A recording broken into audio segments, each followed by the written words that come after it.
দর্শক আপনাদের সকলকে স্বাগত জানাচ্ছি। আমি নাজমুল হাসান আজকের বিদেশ বাংলাদেশ থেকে। আজ বিকাল ৩টায় শ্রীলঙ্কার পাল্লেকেলেতে বাংলাদেশ এবং শ্রীলঙ্কার মধ্যকার তৃতীয় ওডিআই ম্যাচটি শুরু হয়েছে, যেটা আজকে সিরিজ নির্ধারণী ম্যাচ হিসেবে বিবেচিত। আজকে শ্রীলঙ্কা প্রথমে টসে জিতে ব্যাটিংয়ে যাবার সিদ্ধান্ত নেয় এবং ৫০ ওভার শেষে তারা ২৮৫ রানের সংগ্রহ করে ৭ উইকেটের বিনিময়ে। শুরুতে শ্রীলঙ্কা ১৩ রানের মাথায় তাদের প্রথম উইকেটটি হারায়। পরবর্তীতে শ্রীলঙ্কার এক প্রান্তে আগলে রাখেন কুশল মেন্ডিস, যিনি একটি অসাধারণ অনবদ্য একটি ইনিংস খেলেছেন।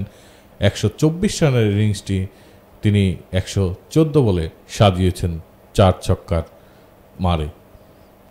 প্রথম নিশাঙ্কা ৩৫ রানের একটি ইনিংস খেলেন। কুশল মেন্ডিস এবং চারিত আসালাঙ্গা গড়েন একটি গুরুত্বপূর্ণ পার্টনারশিপ। মেন্ডিস ১২৪ রানের ইনিংস খেলতে গিয়ে ১৮টি চারের মারেন। আসালাঙ্গা করেন ৫৮ রান, ইনিংসকে স্থিতিশীল করে এই দুটি ইনিংসের মাধ্যমে। শেষ পর্যন্ত শ্রীলঙ্কার সংগ্রহ দাঁড়ায় ২৮৫ রানে ৭ wicket, run rate 5.70।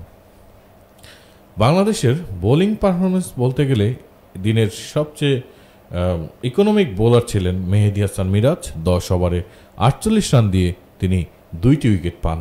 Taskin Ahmed ২টি উইকেট পান, একটি চাহিদ আসালাঙ্কার। তানভীর ইসলাম, তানজিম সাকিব, শামীম হোসেন প্রত্যেকে একটি করে নেন উইকেট। কিছু ওভার ছিল খরচে, বিশেষ করে তানভীর ও তানজিম সাকিব, যাদের ইকোনমি ছিল একটু বেশি।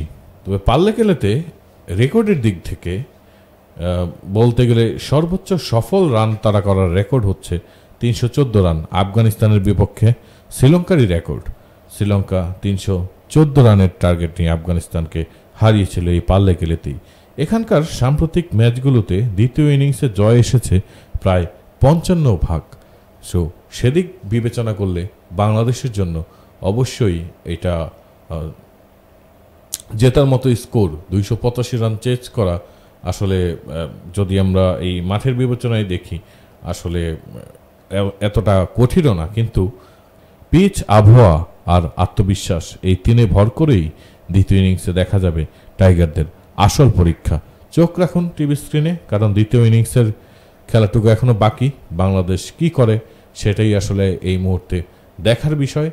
আমরা আশা করব টাইগাররা আজকের ম্যাচে ভালো করে শ্রীলঙ্কার বিপক্ষে আসলে সিরিজ জয় নিয়ে দেশে ফিরবে, এই আশাবাদ সকল বাংলাদেশি ক্রিকেট ভক্তরাই হয়তোবা করছে।